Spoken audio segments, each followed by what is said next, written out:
हिमगिरी के उन्नत शिखरों सा परम प्रेम का आवाहन हूं। जितना गहरा सागर, जितना नभ ऊंचा उतना पावन हूं। पर काम जगत की धुरी पे आकर खुद शंभु डोल रहा हूं। खजुराहो बोल रहा हूं। खजुराहो को मैं अपने शब्दों में दो तरीके से बयां करता हूं। खोजो राह।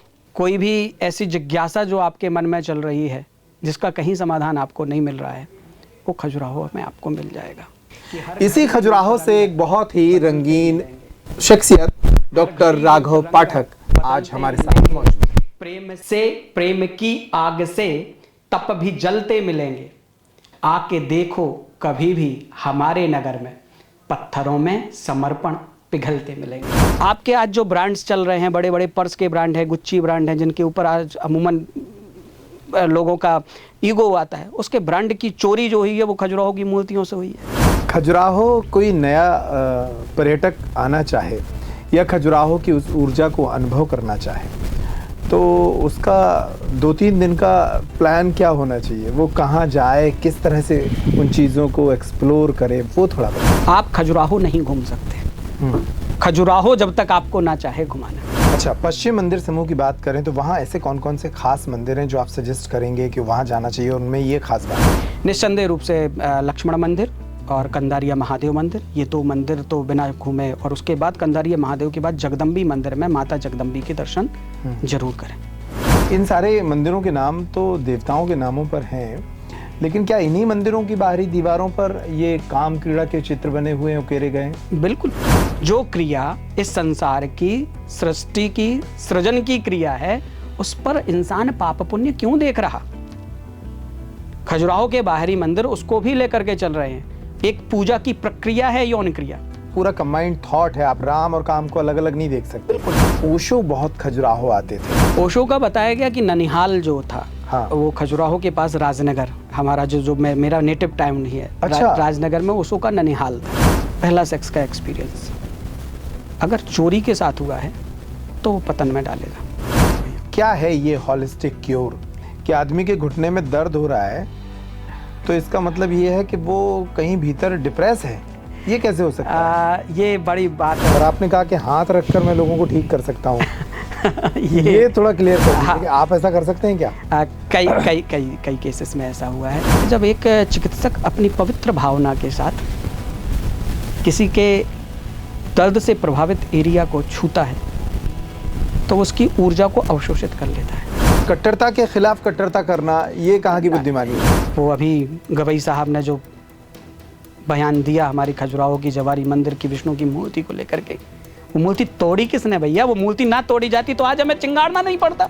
यहाँ पर यहाँ के जो मुस्लिम समाज के आज के लोग हैं, मैं उनको मुस्लिम नहीं मानता हूँ, गहराई में मैं उनको सनातनी ही मानता हूँ, लेकिन वो बजाय कि आज उनकी कई पीढ़ियों पहले जो रूपांतरित हुए। इसी तरह के प्रयास आपके ही और हमारे क्षेत्र के बागेश्वर महाराज भी कर रहे हैं जी। वो एक और लेवल ऊपर है आपसे जी। वो हमसे एक लेवल ऊपर नहीं है, कई लेवल ऊपर हैं। वो तो लोगों की घर वापसी भी करा देते हैं। दूसरा, भारत हिंदू राष्ट्र बनाने के लिए भी पहल हो रही, तो भारत हिंदू राष्ट्र का जो कॉन्सेप्ट है वो तो गैर संवैधानिक लग रहा है। ये संविधान की स्थापना 80 साल पहले हुई और भारत कब से है, हमें उसकी संकल्पना करनी चाहिए। सनातन और शाश्वत है, धर्म एक दिव्य ज्योति है।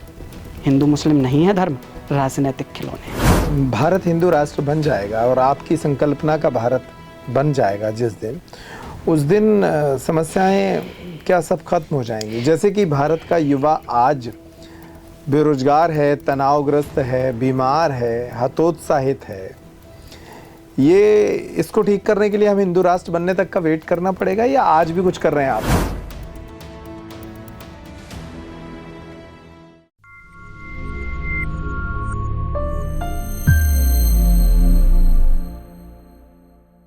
मध्य प्रदेश का एक शहर है खजुराहो, जिसे पूरे विश्व में पहचान मिली हुई है क्योंकि यहाँ मौजूद हैं विश्व धरोहर चंदेल कालीन मंदिर।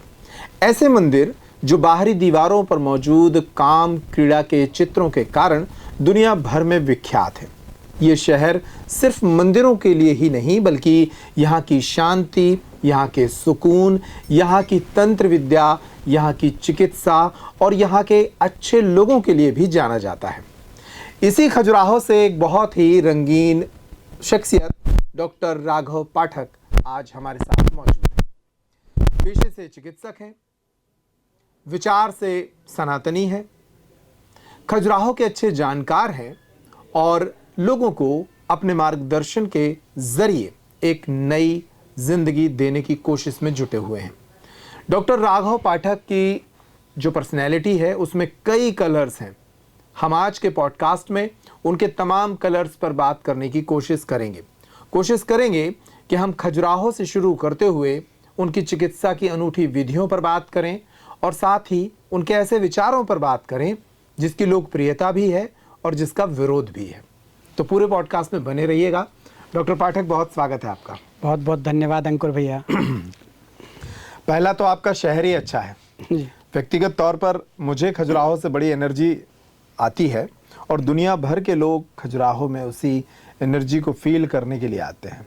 अपने शहर के बारे में कुछ बताइए। अंकुर भैया, शहर मुझ में है या मैं शहर में हूँ, ये कह पाना बड़ा मुश्किल है। खजुराहो से ही मेरी पहचान है। मेरी पूरी एजुकेशन से लेकर के आज तक का जो भी सफ़र है वो पूरा खजुराहो, जिसमें खजुराहो ही खजुराहो है। खजुराहो को मैं अपने शब्दों में दो तरीके से बयां करता हूँ। खोजो राह।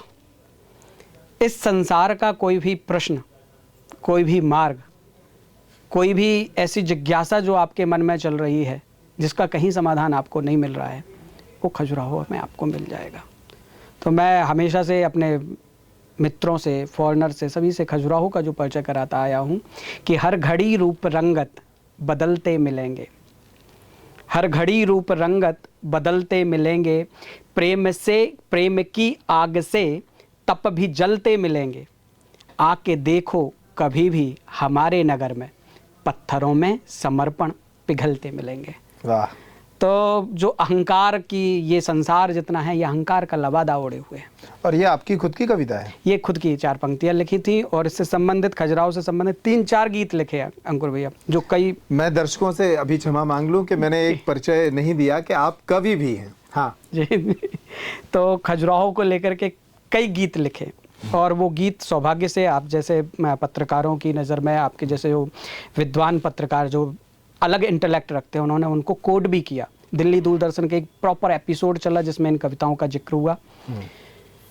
खजुराहो है तीर्थ अनोखा लेकर के अगर हम कहें, जब परिचय की बात ही आई तो माया जग की बात निराली। ये संसार का रंगीन आपने कहा, तो ये संसार का रंगमंच जो है, तो माया जग की बात निराली, अनगिन अकथ कहानी, योगी योग प्रेम और प्रेमी सबकी यहाँ निशानी, पल पल पिघले यहाँ समर्पण, पिघले तप अभिमानी, कोई शेष नहीं रहता हो राजा रंग यज्ञानी, कदम कदम संदेश है देता, कविता गुनता खजुराहो, कुछ है कहता खजुराहो, कुछ है सुनता खजुराहो।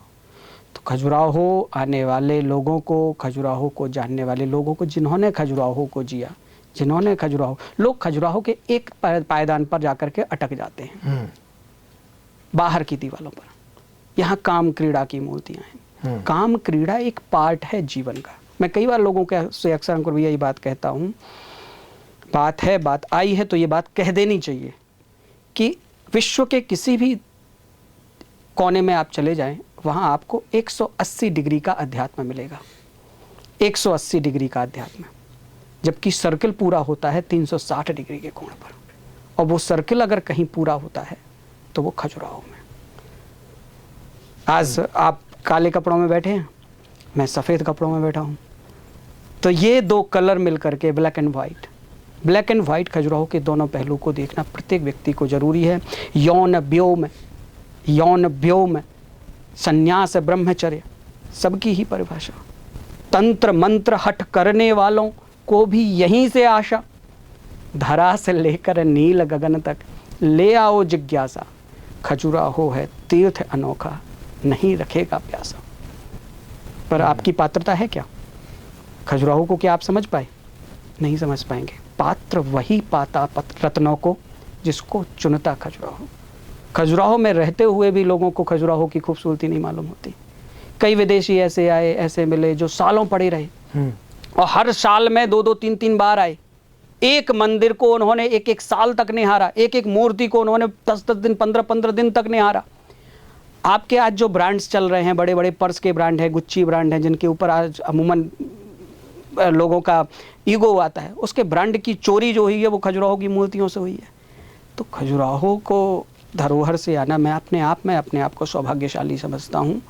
मैं यही कहता हूँ कि तो पंक्तियाँ और कहूँगा कि वो पंक्तियाँ हमें बहुत अच्छी लगती हैं कि हिमगिरी के उन्नत शिखरों सा परम प्रेम का आवाहन हूँ। हिमगिरी के उन्नत शिखरों सा परम प्रेम का आवाहन हूँ। जितना गहरा सागर, जितना नभ ऊंचा उतना पावन हूँ। पर काम जगत की धुरी पे आकर खुद शंभु डोल रहा हूँ, खजुराहो बोल रहा हूँ। तो मतंगेश्वर की जो इच्छा है बस वही लेकर के आप सब लोगों के बीच में पड़े रहते हैं, काम करते रहते हैं। बहुत बढ़िया डॉक्टर साहब, आपने इतनी जिज्ञासा जगा दी कि खजुराहो पर और बात करने का मन कर रहा है। खजुराहो कोई नया पर्यटक आना चाहे या खजुराहो की उस ऊर्जा को अनुभव करना चाहे तो उसका 2-3 दिन का प्लान क्या होना चाहिए? वो कहाँ जाए, किस तरह से उन चीज़ों को एक्सप्लोर करे, वो थोड़ा बताइए। मैं एक पंक्ति मैंने अभी बीच में ही कही थी, पर पात्र वही पाता रत्नों को जिसको चुनता खजुराहो। आप खजुराहो नहीं घूम सकते, खजुराहो जब तक आपको ना चाहे घुमाना। अच्छा। खजुराहो की शुरुआत लौकिक तौर पर कहें, हम नॉर्मल तौर पर कहें तो बहुत अच्छा तरीका है। पहले तो मतंगेश्वर की देहरी पर जाइए, उसके बाहर आइए, एक मतंग धुना है बाहर, झाड़ू वाले बाबा की समाधि। थोड़ा मतंगेश्वर के बारे में भी डिटेल बताइए। वो महादेव भी बड़े ख्यातिलब्ध हैं पूरी दुनिया में। मतंगेश्वर महादेव की जो आती है कि यहाँ पर मरकत मणि हुआ करती थी एक समय, जो मरकत मणि थी मतंगेश्वर शिवलिंग के नीचे, वो मरकत मणि विद्यमान है, जिसके कारण कहा गया है कि शिवलिंग प्रत्येक वर्ष एक उसकी ऊंचाई चावल के दाने बराबर उसकी ऊंचाई बढ़ती है। कितना प्रामाणिक है, कितना किंवदंती है, ये अलग विषय है। लेकिन मैं व्यक्तिगत तौर पर खजुराहो का होने के नाते मैं अपना जो अनुभव पाया हूँ, मत वाले अंग के ईश्वर, मत वाले अंग के ईश्वर। मत को दूसरे शब्दों में कहा जाए तो मद भी कहा जाता है। वो अंग जो आपको अहंकार देता है, उस अंग को नियंत्रण करने वाले कौन है? महादेव। कामदेव को नियंत्रित करने वाले कौन है? महादेव। अगर आपकी अनियंत्रित कामनाएं कुलांचे मार रही हैं, आप जीवन में अपनी इच्छाओं के, इस इच्छा जगत में बोलते हैं, कामना के वशीभूत होकर के सभी जगह भटक रहे हैं, उन कामनाओं पर नियंत्रण पाना है तो आपको मतंगेश्वर की देहरी पर ही आना पड़ेगा। तो विश्व की कोई भी ऐसी शख्सियत जिसकी इच्छाएं कहीं पर भी जाकर के तृप्त नहीं हो रही हैं, वो अगर मतंगेश्वर की देहरी पर आएगा और पवित्रता के साथ उनके माथे पर, उनके शिवलिंग पर मत्था टेकेगा, उसकी सारी ख्वाहिशें पूरी होंगी और इच्छाएं शांत हो जाएंगी। ये मेरा खुद का व्यक्तिगत अनुभव है। ठीक है, तो पहले मतंगेश्वर भगवान के दर्शन करना है और फिर मतंगेश्वर भगवान के दर्शन के बाद निस्संदेह रूप से आपको किसी ऐसे मार्गदर्शक, दुभाषिया या गाइड की ज़रूरत है जो आपको एक एक स्टेप पर जाकर के ले जा सके। यहाँ पर 2 समूह में मंदिर विद्यमान है। लोग अक्सर काम कला को लेकर के पश्चिमी मंदिर समूह जाते हैं, बट अच्छा। इसके ब्रह्मचर्य के स्वरूप के दर्शन करना है, इसके आध्यात्मिक स्वरूप के दर्शन करना है तो पूर्वी मंदिर समूह भी आपको जाना चाहिए। तो मैं ये चाहूँगा कि पश्चिमी मंदिर समूह जाने के बाद आपकी यात्रा पूरी तभी होगी जब आप पश्चिमी मंदिर समूह के बाद पूर्वी मंदिर समूह भी। अच्छा, तो वो गाइड वहाँ भी ले जाते हैं? वो गाइड वहाँ पर लेके जाते हैं। लेकिन कई बार क्या होता है, हाफ डे का टूर लेकर के जो आते हैं तो वो अधूरा घूम पाते हैं, उनको केवल पश्चिमी मंदिर समूह घुमा करके छोड़ दिया जाता है। तो यही कहा गया कि पश्चिमी मंदिर, मतंगेश्वर के दर्शन के बाद पश्चिमी मंदिर समूह के दर्शन, उसके बाद पूर्वी मंदिर समूह के दर्शन। और मेरी जो व्यक्तिगत सलाह है अगर किसी को है कि एक मंदिर, भले ही पश्चिम मंदिर समूह में गए हैं, एक मंदिर को 1 दिन का समय दें।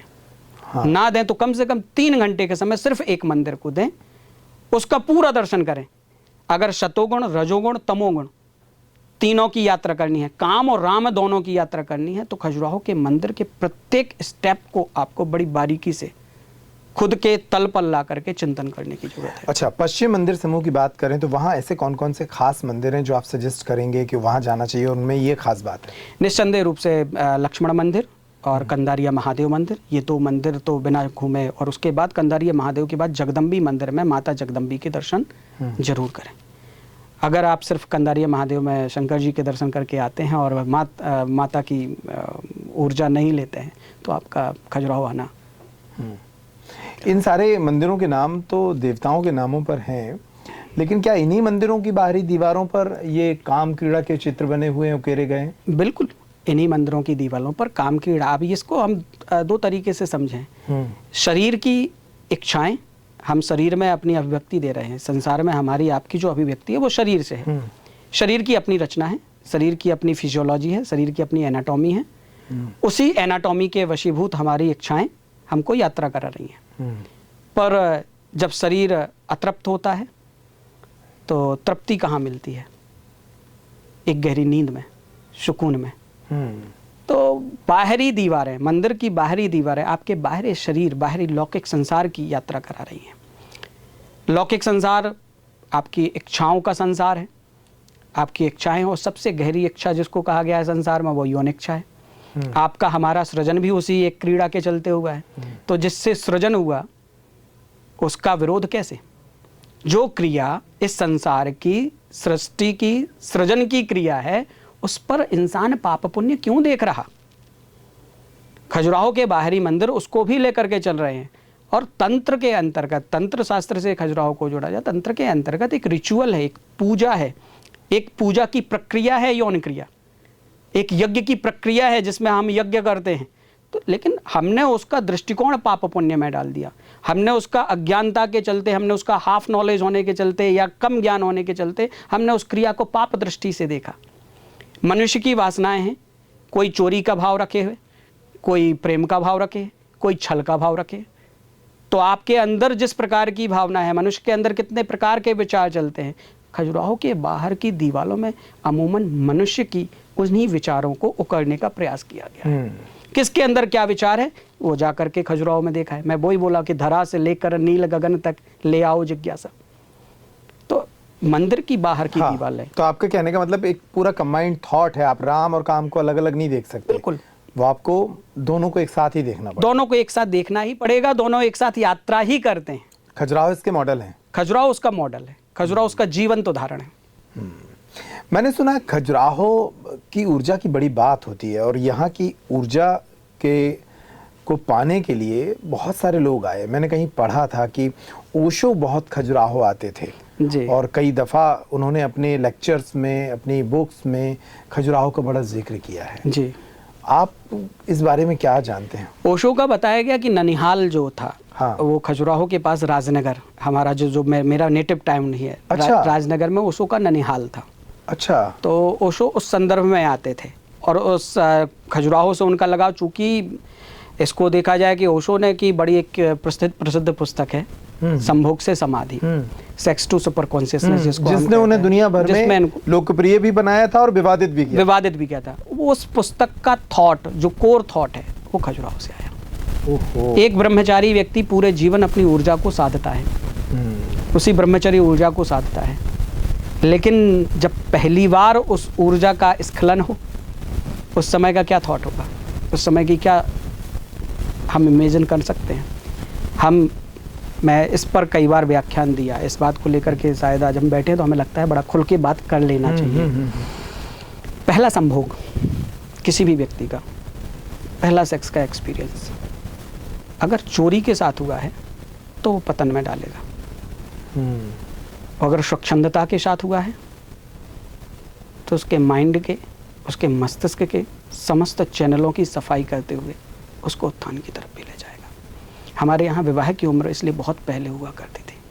इस कंसेप्ट पर आज विरोधाभास, भले ही हम इस educated, so called educated society में रह रहे हैं कहें, लेकिन जो विवाह की उम्र हुआ करती थी, पहली मेंसेस आने के बाद कन्या का पहला कौमार, और माता पिता ज्योतिष देख करके विवाह कर देते थे, उसका पहला यौन का अनुभव उसी व्यक्ति के साथ हो जिसके साथ उसका पूरा जीवन चले, तो वो कभी भी कॉम्प्लिकेटेड नहीं होता था रिश्ता।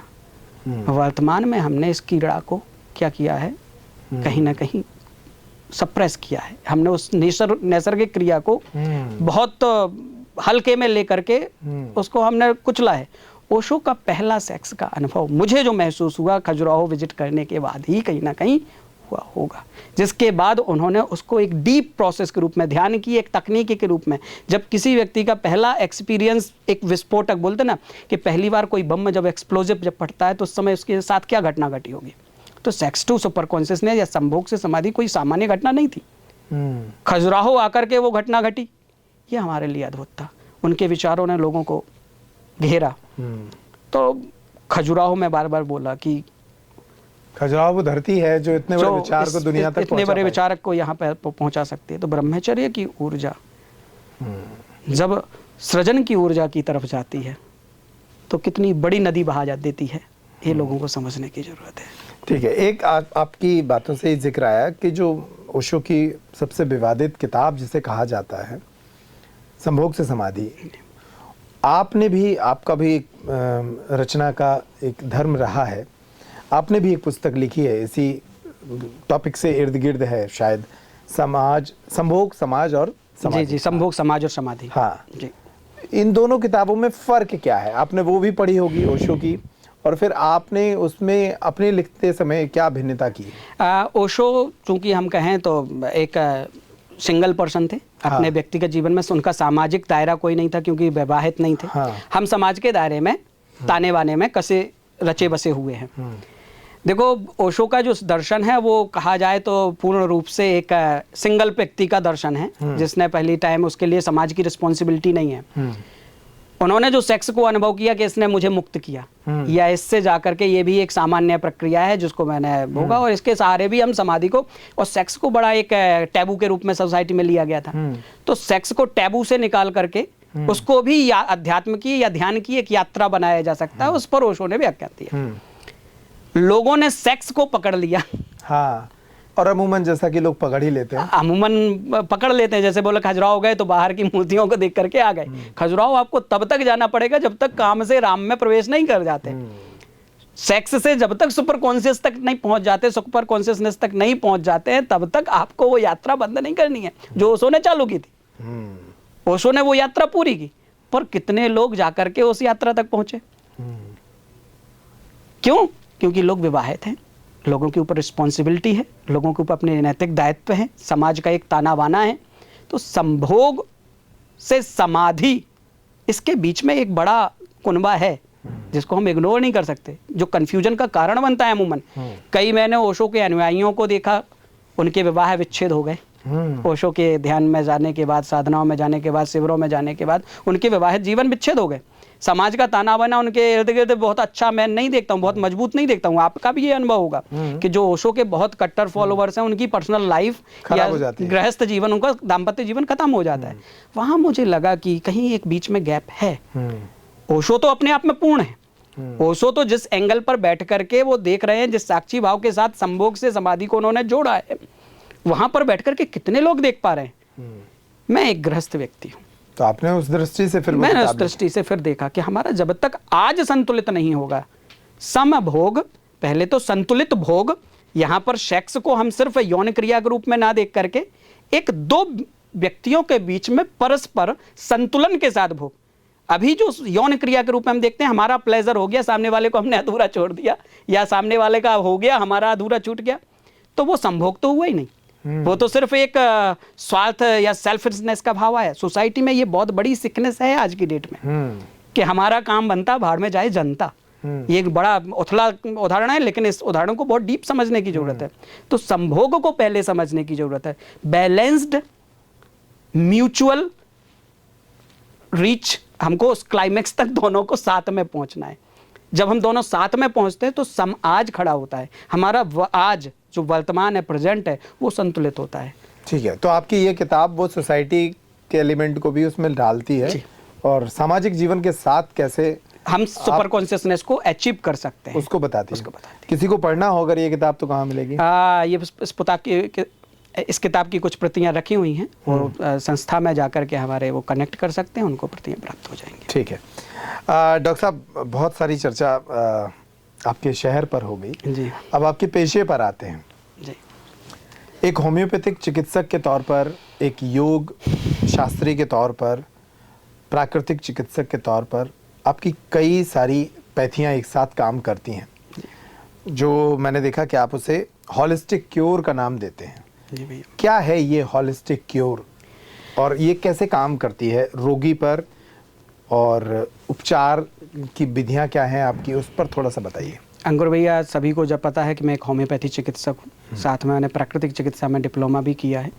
मेरे पिताजी आयुर्वेद के ऊपर भी बहुत अच्छी पकड़ रखते थे। होम्योपैथी के डॉक्टर होने के साथ साथ एक आयुर्वेद के पारंपरिक वैद्य के रूप में भी बहुत अच्छा उन्होंने काम किया। योग में सिखाते ही सिखाता हूँ। इतनी मल्टीपल स्किल्स खुद के अंदर थी कि ये लगता था कि अल्टीमेटली गोल क्या है। तो हमारी होम्योपैथी में एक पुस्तक है ऑर्गेनन ऑफ मेडिसिन, उसमें आता है चिकित्सक का गुणधर्म क्या है। चिकित्सक का गुणधर्म है उसके मरीज को न केवल शारीरिक रूप से स्वस्थ करना, बल्कि उसके मन और आत्मा को भी स्वस्थ करना। इसको यूं समझ लें कि जैसे आज कंप्यूटर होते हैं, कंप्यूटर में एक हार्डवेयर होता है, एक सॉफ्टवेयर होता है। हम हार्डवेयर को तो रिपेयर कर देते हैं, लेकिन सॉफ्टवेयर का ट्रीटमेंट नहीं कर पाते। तो हॉलिस्टिक क्योर के अंतर्गत हम सॉफ्टवेयर में जैसे हम एंटीवायरस का प्रयोग करते हैं कि इसको कोई वायरस इफेक्ट न डाले, तो व्यक्ति की चेतना के साथ कहीं खिलवाड़ तो नहीं हुआ है। व्यक्ति का रोग दिख तो रहा शरीर पर उस शरीर पर दिखने वाले रोग की जड़ उसके मन में तो नहीं है, उसकी भावनाओं में तो नहीं है, उसके विचारों में तो नहीं है। तो उन टॉक्सिन्स को भी बाहर निकालना जो उसको एक खुशहाल और पूर्ण रूप से स्वस्थ जीवन दे सके। तो मैंने अपने योग, आयुर्वेद, होम्योपैथी, प्राकृतिक चिकित्सा, अध्यात्म, इन सभी को समाहित किया कि व्यक्ति को पहले पायदान से पकड़ करके उसको अल्टीमेट गोल जो वास्तविक आरोग्य है उस तक ले जाना। और इसके हॉलिस्टिक क्योर नाम दिया। उसको हॉलिस्टिक क्योर नाम दिया। क्या ये सारे रोगों पर काम करता है ये तरीका आपका? निस्संदेह रूप से ये जब हम बैठते हैं तो ये सारे रोगों पर काम करता है, बट हमको फिर फिल्टर करना पड़ता है, अलग अलग लेवल बनाना पड़ते हैं। कई बार की सिटिंग होती है, एक केस को समझने में पहली बार की मुलाकात में ये संभव नहीं हो पाता, लेकिन ये हर रोग पर काम करता है ये तरीका। और आपका कितना लंबा अनुभव हो गया अभी तक इस हॉलिस्टिक क्योर के साथ, और कितने पेशेंट्स आपने अभी देखे हैं? आज की डेट तक देशी विदेशी मिला करके तो मैं कहा जाए तो 50,000 से ऊपर मरीज देख चुका हूँ। ये बिल्कुल प्रमाणित बात है। मेरा खुद का व्यक्तिगत अनुभव चिकित्सा का जो है 2008 से डिग्री के बाद है, और 1998 से डिग्री के पहले से पिताजी के साथ चला आया। तो एक मेरी उम्र में यही समझ लो आप 10 साल बस घटा दीजिए तो 30 साल का लगभग मोटा मोटा अनुभव चिकित्सा का है, और समग्र चिकित्सा का अनुभव मैं 2008 से कर रहा हूँ। एक मजेदार बात अभी आप चर्चा में मुझे बता रहे थे कि आदमी के घुटने में दर्द हो रहा है, तो इसका मतलब ये है कि वो कहीं भीतर डिप्रेस है। ये कैसे हो सकता है? ये बड़ी बात समझने वाली बात है। सहज है कि बोलते हैं उसने कंधे डाल दिए, सामने वाले व्यक्ति ने कंधे डाल दिए, उसके कंधे झुक गए। डिप्रेशन की अवस्था में, अवसाद की अवस्था में, जब व्यक्ति के किसी मस्तिष्क के कोने पर बड़ी चोट गहरी पड़ती है, दुख की अवस्था आती है, अवसाद की अवस्था, शोक आता है, तो शोक की अवस्था में व्यक्ति अपना मोरल डाउन कर देता है। और जब मोरल डाउन होता है तो व्यक्ति खिंच करके नहीं चलता, और खिंच करके नहीं चलेगा तो बॉडी वेट कहाँ जाएगा उसका? घुटनों पर। और बॉडी वेट वहां गिरा तो घुटना एक सॉकअप के रूप में काम करता है, वहां जाकर के वाट डिपॉजिट होने लगता है। तो वो दर्द का शुरुआत का एग्जैक्ट कारण वहीं से होता है। 90% घुटनों के दर्द को मैं अमूमन देखता हूं तो घुटनों के परसेंट के 90% केसेस ऐसे ही सेडेंट्री लाइफ वाले लोग आते हैं जो कहीं ना कहीं उद्विग्न हैं, उदास हैं, या उनकी गहराई में, उनकी लाइफ में किसी का बेटा खत्म हो गया अर्ली उम्र में, किसी के हस्बैंड खत्म हो गए, किसी की सोसाइटी में कोई ऐसी ट्रेजेडी हुई जो उसकी मेंटल साइकोलॉजी पर इम्पैक्ट डाली। तो ये होता है, और ये प्रैक्टिकली सामने मेरे सामने केसेस हैं। तो घुटना ठीक करने के लिए आप उसकी आत्मा को कैसे दवाई दे देते हैं? होम्योपैथी की यही खूबसूरती है, आयुर्वेद की यही खूबसूरती है कि होम्योपैथी में जब आप जाएंगे तो we cure pain with love, हम लोग कहते हैं डॉक्टर पाठक होलिस्टिक क्योर में, कि गुनगुनाते गुनगुनाते मरीज को कुरेदना, उसको पकड़ना, उसके मन की फीलिंग्स को पकड़ना। शरीर में तो दर्द है, दिख रहा है, बट उसके मर्गे दर्द को कैसे पकड़ेंगे? तो कंसल्टिंग, जब परामर्श होती है, हम मरीज को बिना परामर्श के डायरेक्ट मेडिसिन सेल नहीं करते। जब मरीज से परामर्श करते हैं तो उसकी उन थॉट्स को पकड़ते हैं, और होम्योपैथी इसी पायदान पर काम करती है। होम्योपैथी में बहुत अच्छा कंसेप्ट है उसके विचारों को समझना। विचार आधारित चिकित्सा अगर कहीं है तो वो होम्योपैथी में। होम्योपैथी हमें यहाँ पर मदद करती है। घुटने का तो एक एग्जाम्पल हो गया, मैं थोड़ा दर्शकों को ये भी बताना जरूरी मानता हूँ इस पॉडकास्ट के जरिए कि और कौन कौन से रोगों पर आपका अच्छा हाथ है और किस तरह के रोग और आप उपचारित करते हैं। मनोकायिक समस्याएं जिनको हम साइकोसोमेटिक डिसऑर्डर्स बोलते हैं। व्यक्ति को लगता है कि हमें शरीर में दर्द है, लेकिन कई बार दर्द नहीं होता है, वो दर्द का भ्रम होता है। उसको दर्द हुआ था, वो दर्द लंबे समय तक बना रहा, अब दर्द नहीं है, लेकिन थोड़ा सा भी उसके बारे में सोचता है तो उसको दर्द का आभास होता है। तो हम उसको मना नहीं कर सकते कि आपको दर्द नहीं है, लेकिन धीरे धीरे करके उसको समझना पड़ता है। वो दर्द से जब उसका अटैचमेंट खत्म हो जाता है तो दर्द से मुक्त हो जाता है। मनोकायिक समस्याओं के अलावा साइएटिका, स्लिप डिस्क, घुटनों में दर्द तो है ही। सर्जरी की केसेस जो बता दिए गए स्पाइन से संबंधित, उनको हमने बहुत आसानी से, बहुत साइंटिफिक तरीके से ठीक किया है। टाइफाइड के केसेस बहुत अच्छे आते हैं हमारे पास। मलेरिया के बिगड़े हुए केस, क्या होता है, मलेरिया से ही होम्योपैथी की खोज भी हुई थी। अच्छा। मलेरिया में या बुखार में एलोपैथी जो वर्तमान मॉडर्न चिकित्सा है, ये काम करती है लक्षणों को दबाने का। आपको बुखार दिख रहा है, बुखार दिखना नहीं चाहिए, लेकिन बुखार अंदर बना रहे। तो एलोपैथी का कंसेप्ट ये है, और होम्योपैथी का कंसेप्ट है कि बुखार खत्म होना चाहिए, जब तक दिख रहा है उसको दिखने दो, निकल जाए, जब रहे ही ना तभी उसका क्योर है। तो मलेरिया के केस, टाइफाइड के केस, साइएटिका के केस, स्लिप डिस्क के केस, सर्वाइकल के केस, घुटनों में दर्द के केस, मांसपेशियों में दर्द के केस, इन पर बहुत अच्छा काम है। कैंसर के कई केसेस में हमने ऐसे टिपिकल केसेस भी आए, लास्ट स्टेज में खजुराहो के हमारे प्रसिद्ध लोगों की फैमिलीज में ऐसी घटनाएं घटी जहाँ कैंसर का ट्रीटमेंट चलने के बावजूद भी पेशेंट्स को दर्द में राहत नहीं मिली। एलोपैथी की टॉप से टॉप पेन किलर काम नहीं किए, वहाँ हमारी होम्योपैथी ने बहुत अच्छा काम किया। आयुर्वेद की भस्मों ने बहुत अच्छा काम किया। तो ऐसे केसेस में भी बहुत अच्छा। एक बड़ी संस्था है जो इंटीग्रेटेड आयुष काउंसिल करके जो काम करती है, एकीकृत सारी आपकी जो आयुष पद्धतियां उस पर काम करती है। वो संस्था 2 बार आपको अवार्ड कर चुकी है, 2 बार सम्मानित कर चुकी है। वो किन सेवाओं के लिए उसने सम्मानित किया और ये संस्थान देश भर में कैसे काम कर रहा है? राष्ट्रीय स्तर पर आयुष चिकित्सा पद्धतियों के समग्र उत्थान के लिए काम करने वाली संस्था है इंटीग्रेटेड आयुष काउंसिल, जो कई सालों से ऐसे लोगों को खोजती आई है, प्रोत्साहित करती आई है, जो हट करके काम कर रहे हैं, जो चिकित्सा के क्षेत्र में आने के बाद विरोधाभास में नहीं है, जो एकीकृत स्वरूप में, उसके लिए जिस चिकित्सक के लिए मरीज का ठीक होना बिना साइड इफेक्ट के प्राथमिकता है, वो उनको चिन्हित करती है और उनको प्रोत्साहित करती है। उसने मेरे प्रैक्टिस के स्वरूप को देखा उस संस्था ने। मैं सौभाग्यशाली हूँ इस मामले में कि संस्थान ने मुझे 2 बार इस अवार्ड के लिए नॉमिनेट किया। भारत के पद्मश्री पद्म विभूषण सम्मानित डॉक्टर देवेंद्र त्रिगुणा जी, जो जिनको कहा जाता है कि भारत के कई राष्ट्रपति और प्रधानमंत्री के वैद्य रहे हैं, उनके द्वारा सम्मानित किया गया। तो ये मेरे लिए बहुत बड़ी उपलब्धि है।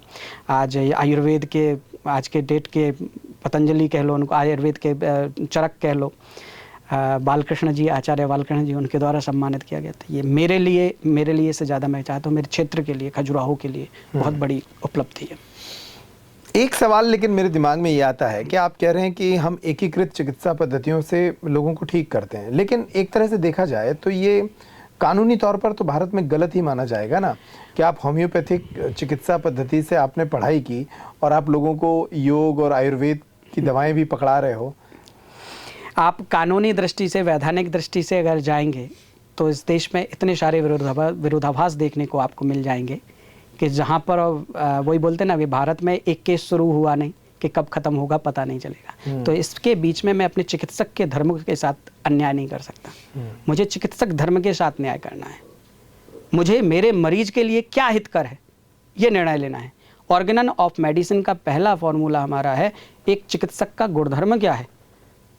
मेरे सामने मरीज आता है, उसके मस्तिष्क में ये कतई नहीं है कि सामने वाला क्या कर रहा है, उसको अपनी तकलीफ दिख रही है, उस तकलीफ से उसको निजात चाहिए। और मैं एक डॉक्टर हूं, मुझे सब पता है कि इसकी तकलीफ क्यों है, किस कारण से है, इसको इसके दर्द में अभी क्या राहत देगा, कौन सा स्टेप राहत देगा। अगर मैंने वो निर्णय लिया है, उसको कंफ्यूज कर दिया, भैया इसका तो मेरे पास तो है नहीं, जाओ फला फला व्यक्ति के पास चले जाओ, और फला फला व्यक्ति ने, उसका रोल सिर्फ 2 घंटे का है कि 2 घंटे भैया इसको शांत करना है तेरे को, बाद में मेरे पास रेफर करो। तो वो 2 घंटे की जगह उसको 2 महीने उलझा दिया, उसने कॉम्प्लिकेटेड कर दिया। तो मुझे क्या करना चाहिए, मुझे मरीज के हित में क्या निर्णय लेना है, वो मेरे लिए प्राथमिकता है। कानूनी तौर पर लड़ाइयाँ हैं। इंटीग्रेटेड आयुष काउंसिल जैसी संस्थाएं इन्हीं लड़ाइयों पर हमारी पेचीदगियों को सुलझाने का काम कर रही है। तो आज उसके साथ हम जुड़े हुए हैं और मैं भी अपनी संस्था श्री योग एंड हेल्थ ऑर्गेनाइजेशन के साथ इन तमाम पेचीदगियों को बड़ी बारीकी के साथ स्टडी भी कर रहे हैं और उन पर सतत काम भी कर रहे हैं। ठीक है, मैंने देखा आपकी कुछ पुरानी तस्वीरें कि आप भारत ही नहीं कई विदेशी भी आपसे उपचार ले रहे हैं, और वो कैसा अनुभव रहा आपका?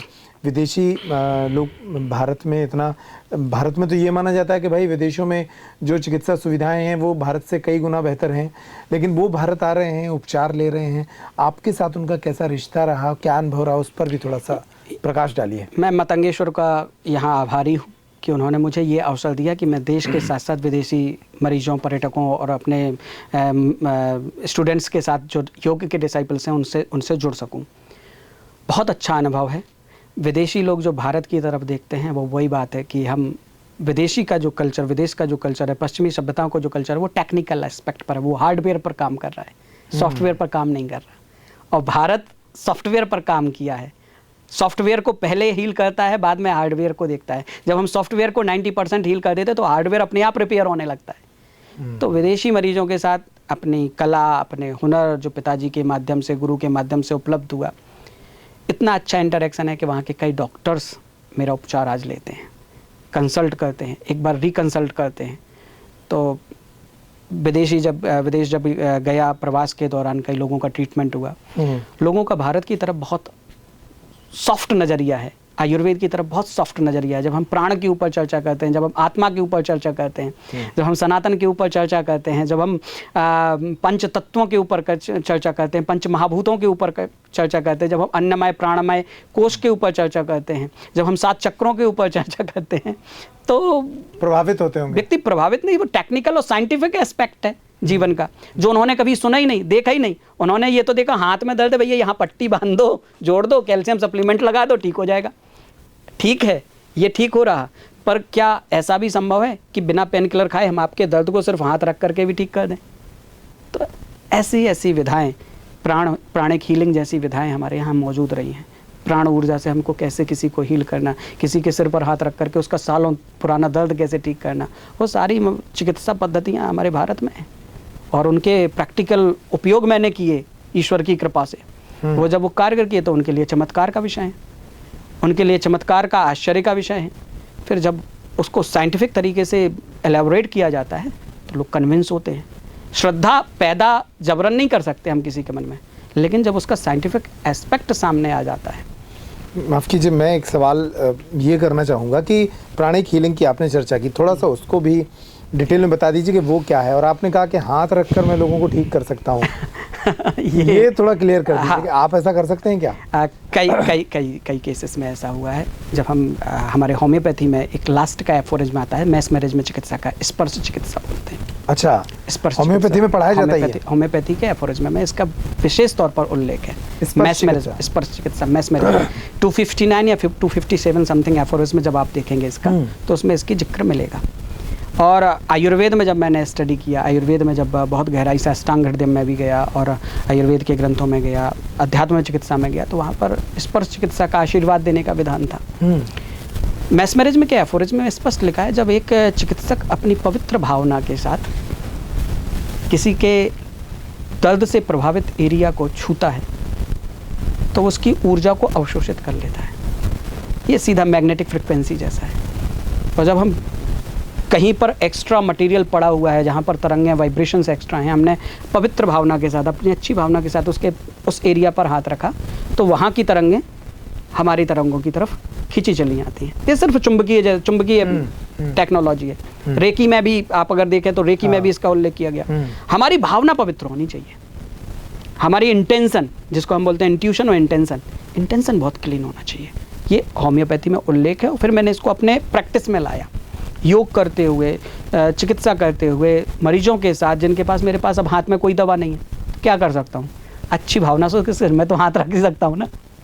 मर्म चिकित्सा के माध्यम से हमने बहुत मरीज ठीक किए हुए। लोग कहते हैं कि भैया आप तो दवा से दर्द ठीक करते हो, मैं गारंटी ले रहा हूँ, मैं बिना दवा के भी दर्द को ठीक करता हूँ। और ऐसे अनेकों उदाहरण सामने भरे पड़े हैं।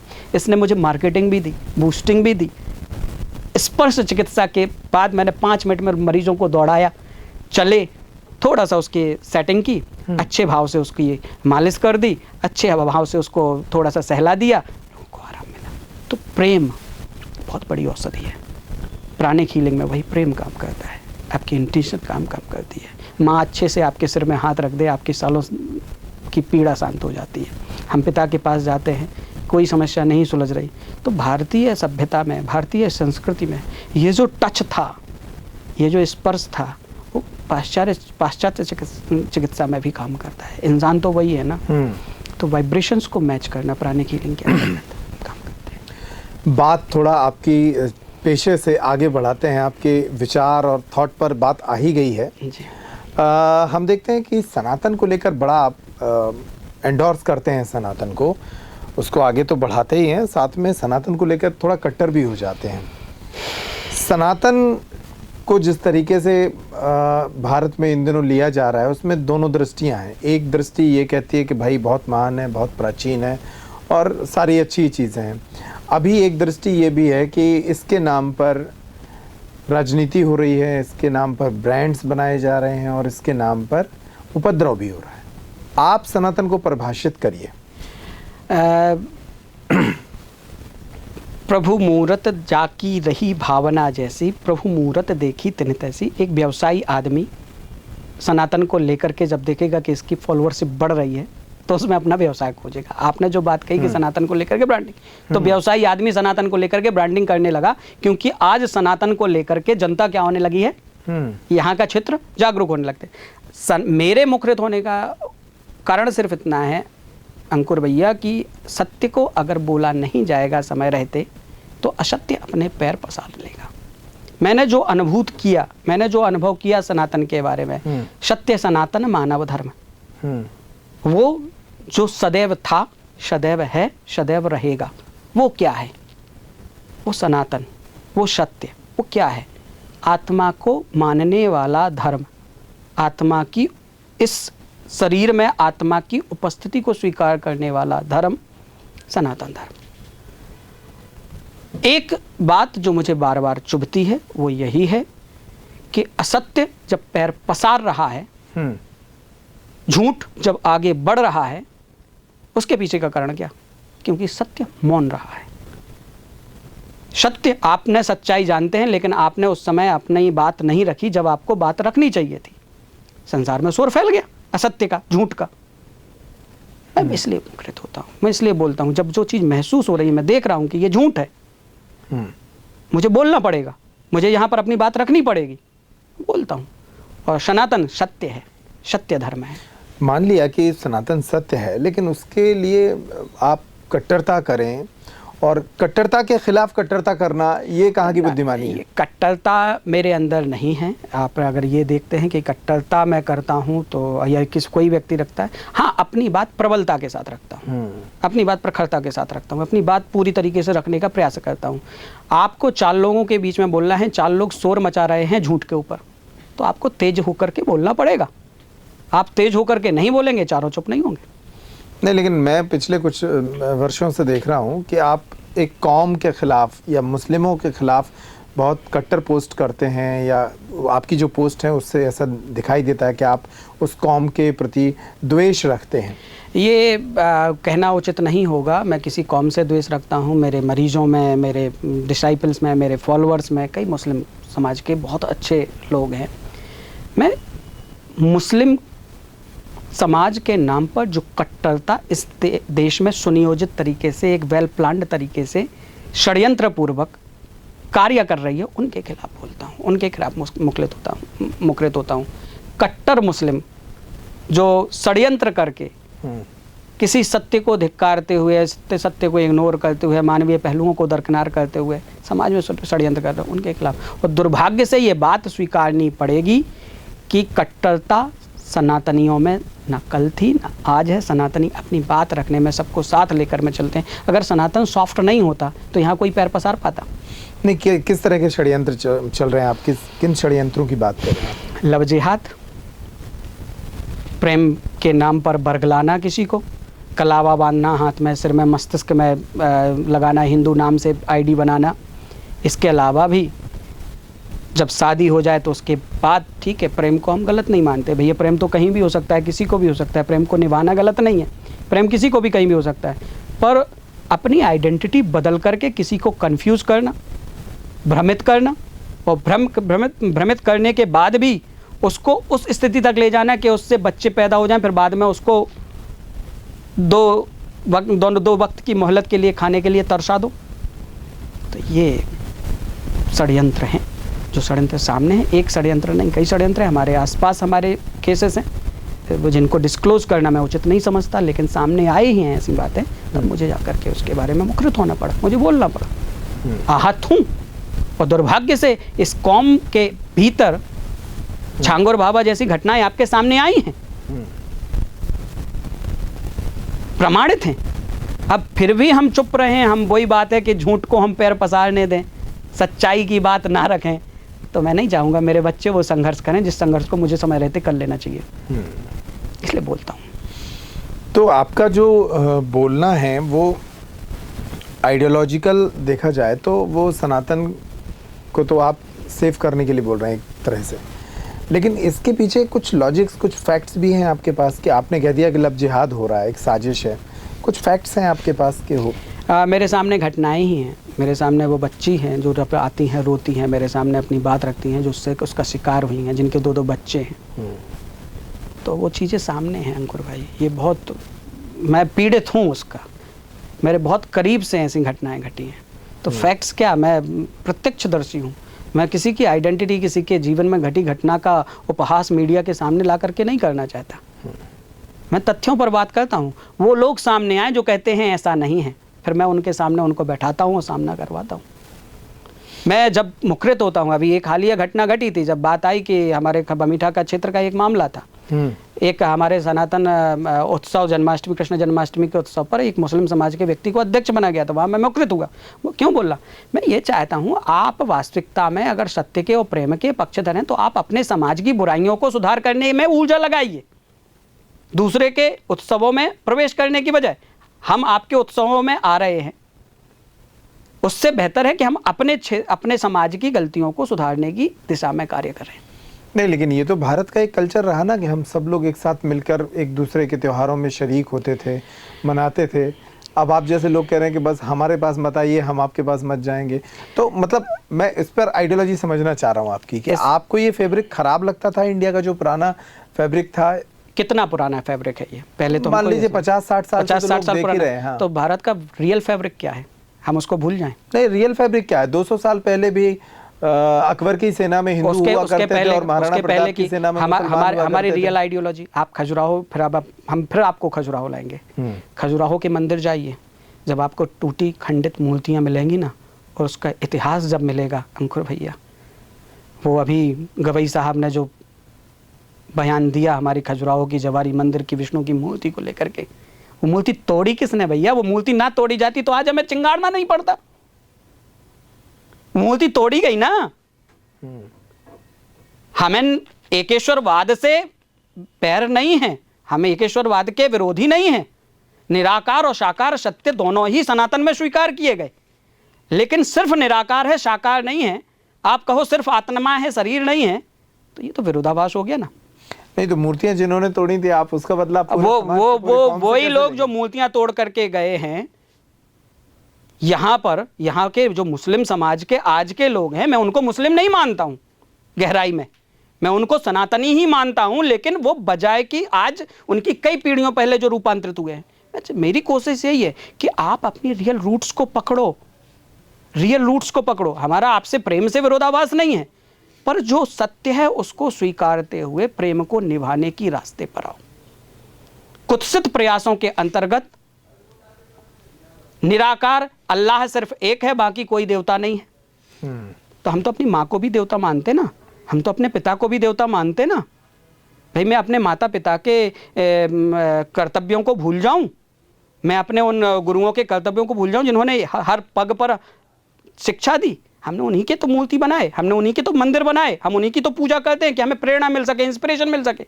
आप मूर्तियों के विरोधी हो, आप मूर्ति पूजकों को काफिर कहते हो। आपके व्याख्यान पढ़े हुए हैं, तमाम व्याख्यान पढ़े हुए, वो कार्य जो कर रहे हैं वो सामने सामने है। हम सामने सामने झूठ को देख करके आंखों पर पट्टी बांध करके ये कहें कि झूठ नहीं है, तो ये हमारी नाकाबिली कहलाएगी। ठीक है, तो इसके लिए जो प्रयास आपके स्तर पर हो रहे हैं, इसी तरह के प्रयास आपके ही और हमारे क्षेत्र के बागेश्वर महाराज भी कर रहे हैं जी। वो एक और लेवल ऊपर है आपसे। जी, वो हमसे एक लेवल ऊपर नहीं है, कई लेवल ऊपर हैं। वो तो लोगों की घर वापसी भी करा देते हैं। अभी वो एक यात्रा निकालने वाले हैं जी, हिंदू एकता यात्रा। उनके इस पूरे कामकाज को आप किस तरीके से देखते हैं? एक ऊर्जा है, मैंने जैसे कहा कि ब्रह्मचर्य की ऊर्जा जब अंदर होती है तो वो चैनलाइज होती है।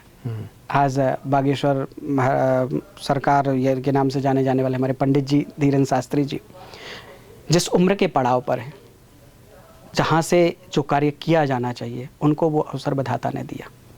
आज उनकी जो रीच है, आज उनकी जो ऑडियंस है, आज उनका जो फॉलोअर सर्किल है, जिस तरीके से वो बोल रहे हैं, जिस तरीके से सत्य की बात को, सत्य के धर्म को लोगों तक पहुंचा रहे हैं, ये बहुत बहुत खूबसूरत और बहुत स्वागत योग्य पहल है। सबसे बड़ी बात, इस देश में जो सनातन समाज या हिंदू समाज के लोगों को आपस में वर्ग भेद, जाति भेद के नाम पर बंटवारा करके ऊंच नीच की जो राजनीति के चलते बांटने का प्रयास किया जा रहा था, उस पर जो उन्होंने चोट की है, ये चोट बहुत पहले हो जानी चाहिए थी। इस बात को लेकर मैं पंडित जी की बहुत तारीफ करता हूँ कि खुद ब्राह्मण होते हुए उनके अंदर तनिक भी उच्चता का अहंकार नहीं है। उच्च हैं, दिख रहा, समझ में आ रहा, महसूस हो रहा, संसार देख रहा, पर वो जो व्यक्ति जाकर के आज सभी को गले से लगा रहा है, उस एक भाव के साथ समाज के बीच की उस फूट को दूर करने का प्रयास कर रहा है। कहीं ना कहीं अहंकार के चलते इस देश में विरोधाभास खड़ा हुआ। उस विरोधाभास को किसी ना किसी को तो पाटना चाहिए ना, किसी ना किसी को तो पाटना पड़ेगा ना। एक युवा संत आज जाग रहा है और होशपूर्वक ये कार्य कर रहा है, तो उसकी तारीफ तो बनती है। मैं उसको सकारात्मक तरीके से ईश्वरीय कृपा के रूप में, एक अनुकंपा के रूप में मैं ले रहा हूँ, और बहुत खुशी की बात है। इस बात को लेकर मैं हमेशा उनके साथ खड़ा हूँ। मुझे नहीं लगता कि उनके इस उद्देश्य को लेकर के किसी के भी मन में विरोधाभास होना चाहिए। तो अभी जो उनकी यात्रा होनी है, उस यात्रा का जो कॉन्सेप्ट है, वो दो कॉन्सेप्ट लेकर चल रहे हैं कि एक तो जाति भेदभाव जो हिंदुओं में है उसको दूर करके एक हिंदू एकता यात्रा नाम दिया है। दूसरा, भारत हिंदू राष्ट्र बनाने के लिए भी पहल हो रही। तो भारत हिंदू राष्ट्र का जो कॉन्सेप्ट है वो तो गैर संवैधानिक लग रहा है। संविधान की फिर बात हम कहेंगे तो थोड़ा सा उलझन वाली हो जाएगी। संविधान की स्थापना 80 साल पहले हुई और भारत कब से है, हमें उसकी संकल्पना करनी चाहिए। हम जिस भारत के रहवासी हैं, हमारा जो डीएनए जहाँ से चला है, हमें उसी लहर को, उसी कोर बिंदु को पकड़ने की जरूरत है, और वो कोर बिंदु सनातन का है, सनातन हिंदू राष्ट्र। हिंदू तो आप इसको बातों की चाशनी में घुमा रहे हैं, लेकिन साफ बात तो आप ये कह रहे हैं संविधान में बदलाव होना चाहिए। संविधान में जहाँ उलझन पैदा की गई है, संविधान के जिन बिंदुओं पर उलझने, समाज में कॉम्प्लिकेशंस आए हैं, उन बिंदुओं पर पुनर्चिंतन होना चाहिए, मैं ये कहता हूँ। मेरी व्यक्तिगत, मैं संविधान को इग्नोर नहीं कर रहा। संविधान में जो खूबसूरती है, संविधान में जो खूबसूरत बातें हैं, उनका सम्मान होना चाहिए, उनका स्वागत होना चाहिए। लेकिन जो तथ्य, जो फैक्ट उलझाने वाले हैं, मैं इस एक बात को लेकर के धर्मनिरपेक्षता का एक बात आता है, एक बहुत अच्छा कंसेप्ट, इसको लेकर के मैंने कभी लिखा था कि हम तो सनातनी क्या सोचते हैं कि हिंदू मुस्लिम नहीं है धर्म, राजनीतिक खिलौने हैं। धर्म की बात, जो धर्मनिरपेक्ष जो बनते, उनके मकसद घिनौने हैं। मैं यहाँ पर कोई भी राजनीतिक बयान नहीं दे रहा हूँ, पर मेरी जो व्यक्तिगत, धर्मनिरपेक्षता नाम का शब्द कहाँ से आया, इसका आविर्भाव कहाँ से हुआ? बहुत से शब्द जिनके अधूरे में, संभोग को लेकर के लोग सिर्फ सेक्स को लेकर के कहते हैं, समभोग, जबकि उसका मीनिंग बहुत ब्रॉड है। निरपेक्षता शब्द का आशय क्या है? निरपेक्षता शब्द का उद्भव कहाँ से हुआ? धर्मनिरपेक्षता शब्द का आविर्भाव कहाँ से हुआ? इस पर चिंतन होना चाहिए। हम हिंदी भाषी है ना, सेकुलरिज्म आया कहाँ से? जब धर्म एक ही है तो विरोधाभास कैसे? आप मानव, हम मानव, धर्म एक ही है, विरोधाभास कैसे? तो धर्मनिरपेक्ष जो बनते, उनके मकसद घिनौने हैं। कहाँ से ये धर्मनिरपेक्षता की शुरुआत हुई? उसका मकसद क्या था? तो धर्मनिरपेक्ष जो बनते, उनके मकसद घिनौने हैं। धर्म की बात जो करते, वो तो अब भी बौने हैं। जो सिर्फ ये कहते हैं कि नहीं, इस्लाम एक धर्म है, जो सिर्फ कहते हैं हिंदू एक धर्म है, वो भी बौने हैं।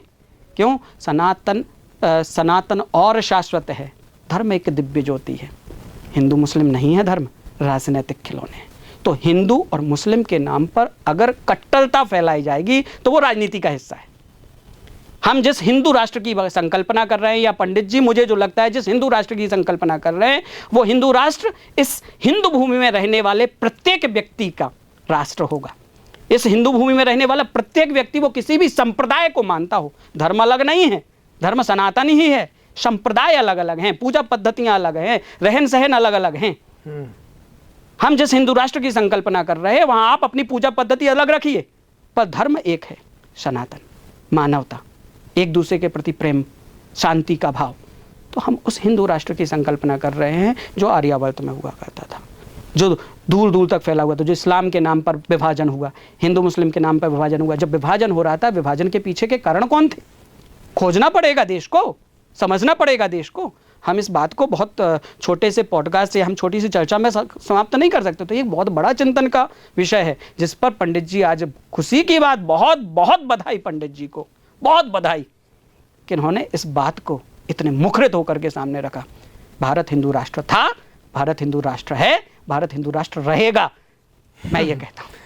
चलिए डॉक्टर साहब, आप सबको शुभकामनाएं इस काम के लिए। लेकिन एक सवाल ये कि भारत हिंदू राष्ट्र बन जाएगा और आपकी संकल्पना का भारत बन जाएगा जिस दिन, उस दिन समस्याएं क्या सब खत्म हो जाएंगी? जैसे कि भारत का युवा आज बेरोजगार है, तनावग्रस्त है, बीमार है, हतोत्साहित है, ये इसको ठीक करने के लिए हम हिंदू राष्ट्र बनने तक का वेट करना पड़ेगा या आज भी कुछ कर रहे हैं आप? मैं आज भी कर रहा हूँ, आज भी लोगों को बीच बीच में सेमिनार्स के जरिए, पर्सनल इंटरेक्शंस के जरिए काम करता हूँ। भारत का युवा जो आज डिप्रेशन में है वो बहिर्मुखी होने के कारण है। अच्छा, बहिर्मुखी मतलब वो बाहर के संसार को देख रहा है। अंतर्मुखी जिस दिन होने लगेगा वो अपने अस्तित्व से जुड़ जाएगा, मूल अस्तित्व से जुड़ जाएगा। सनातनी युवा मुझे नहीं लगता कि कभी डिप्रेशन का शिकार हुआ होगा जो सनातन से जुड़ा।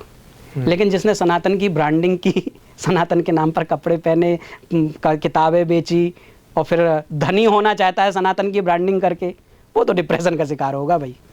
लेकिन जो सनातन को समझ जाएगा वो डिप्रेशन का शिकार नहीं होगा। ऊर्ध्वरेता जो हो जाएगा वो डिप्रेशन का शिकार नहीं होगा।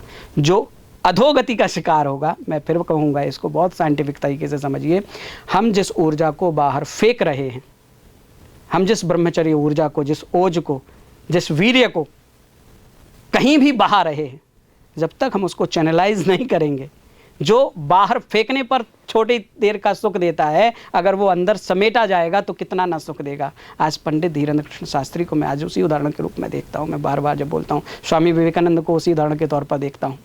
जितने भी लोगों ने उस ऊर्जा को चैनलाइज किया है वो अपने जीवन में बहुत बड़ा काम करके गए हैं। और भारत का युवा अगर डिप्रेशन का शिकार है तो वो अपनी उस ऊर्जा को, खजुराहो से जिसको संदेश मिल रहा है, आप बाहर देख रहे हो या अंदर जा रहे हो, इसको समझने की जरूरत है। भारत के युवा को जब तक अपनी यौन ऊर्जा को बाहर फेंकने की जगह अंदर समेटना नहीं शुरू करेगा, तब तक अवसाद का अंत नहीं है।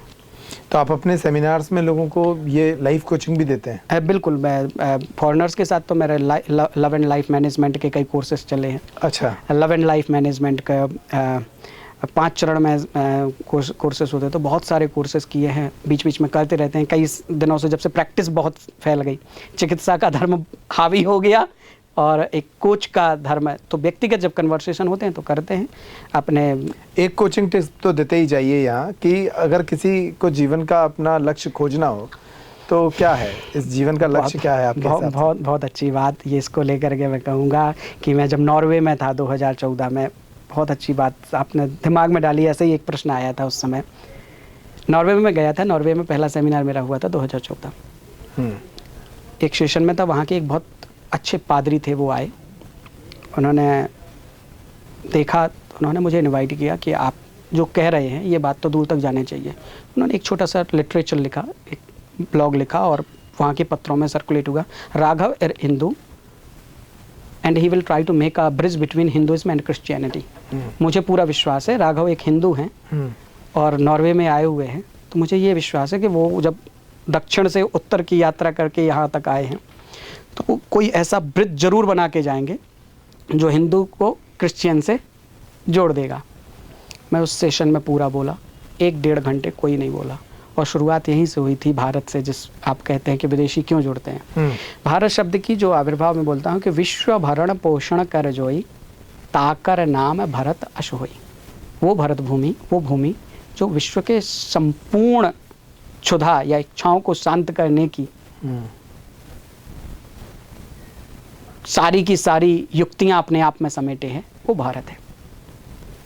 तो उस सेशन के बाद यही प्रश्न आया था जो आपने अभी किया, जीवन का गोल। मैं सिर्फ यही बोला कि भैया रात में सुकून की नींद पहला। हम सुबह जब उठते हैं, अपने घर से निकलते हैं, आपके भी मन में और मेरे भी मन में कॉन्शियसली अनकॉन्शियसली यही रहता है कि रात में आकर के हमको घर में ही आना है। तो हम पूरे जीवन की यात्रा, पूरे दिन की जो यात्रा करते हैं वो काहे के लिए करते हैं कि शाम को घर पहुंचेंगे, बच्चे हैं, परिवार है, सब कोई सुकून के साथ बैठेंगे और सुकून से सोएंगे। ठीक इसी प्रकार जिस समय हमने पहली सांस ली इस जीवन में, माँ के गर्भ से आने के पहले, हमें उसको यूटिलाइज करना है कि जब हम अंतिम सांस लें तो मन में कहीं ये कयास न रह जाए कि यार ये अवसर मिला था, ये काम कर सकते थे, ये काम नहीं कर पाए। तो जीवन का गोल होना चाहिए आत्मसंतुष्टि। आपको सेटिस्फैक्शन मिलना चाहिए कि आपने जो किया भरपूर किया, खुलकर किया, जीवन जिया, खुलकर जिया, आज का दिन पूरी तरह जिया, अब हमें सोने की ज़रूरत है। वाह। तो अब बहुत सारे लोगों ने आपके पॉडकास्ट को देखकर आपसे मिलने की इच्छा रख ली होगी। कुछ लोग असहमत भी होंगे आपके विचारधारा से, लेकिन बहुत सारे लोग आपकी बातों से, आपके विचारों से सहमत भी होंगे। चलते चलते ये और बता दीजिए कि कब मिलते हैं, कैसे मिलते हैं? अगर कुछ रोगी हों, उन्हें उपचार कराना हो, अगर कुछ ऐसे हों जिन्हें अपने जीवन के विषय में कुछ उनके प्रश्न हों, उनके उत्तर चाहिए हों, कहाँ मिलते हैं, ओपीडी कहाँ करते हैं, वो भी बता दीजिए। मध्य प्रदेश के 4 जिलों में अंकुर भैया, ये बहुत बड़ा ईश्वर का आशीर्वाद कि जबलपुर में 8 और 9 तारीख को मिलता हूँ, नरसिंहपुर में जबलपुर के पास ही 6 और 7 तारीख को मिलता हूँ, रीवा में 25-26 तारीख को रहता हूँ, पेंड्रा रोड है अमेरकंटक के नीचे, तरहटी माँ नर्मदा ने बहुत आशीर्वाद मुझे दिया, तो पेंड्रा रोड में 22 और 23 तारीख को रहता हूँ, छतरपुर में 15, 16, 30 और 31 तारीख को, या 29 और 30 तारीख को रहता हूँ। अच्छा। खजुराहो में अपना नेटिव टाउन है, तो जब रहता हूँ तो खजुराहो के लोगों को लुका छिपी करके मिल जाता हूँ। चलिए, अच्छा है। हम अपने दर्शकों की सहूलियत के लिए आपके कुछ जो अपॉइंटमेंट्स नंबर हैं उन्हें भी छोड़ देंगे, ताकि आप अगर डॉक्टर राघव पाठक से मिलना चाहें, होलिस्टिक क्योर की सुविधा लेना चाहें और इनके उपचार की विधियों से अपने किसी पुराने असाध्य रोगों को ठीक करना चाहें, तो वो आपको इससे सुविधा हो जाएगी। डॉक्टर साहब एक बहुत ही मल्टी कलर पर्सनैलिटी हैं, बहुत सारे कलर्स हैं और बहुत तरह तरह की बातें उनके साथ हो सकती हैं। इस पॉडकास्ट में हमने कोशिश की है उनको समेटने की, लेकिन हमें उम्मीद है कि अभी बहुत सारी बातें रह गई हैं जो हम अगले किसी पॉडकास्ट में समेटेंगे। आपको ये पॉडकास्ट कैसा लगा? डॉक्टर पाठक की बातों से आप सहमत हैं, असहमत हैं? उनके विचारों को लेकर आपकी क्या राय है? हमें कमेंट के ज़रिए ज़रूर लिखिएगा। हम फिर किसी शख्सियत के साथ इस पॉडकास्ट में हाजिर होंगे। डॉक्टर साहब आपको भी बहुत धन्यवाद, आपने हमें वक्त दिया, और आप सभी दर्शकों का भी बहुत बहुत धन्यवाद। नमस्कार। बहुत बहुत धन्यवाद अंकुर भैया, नमस्कार।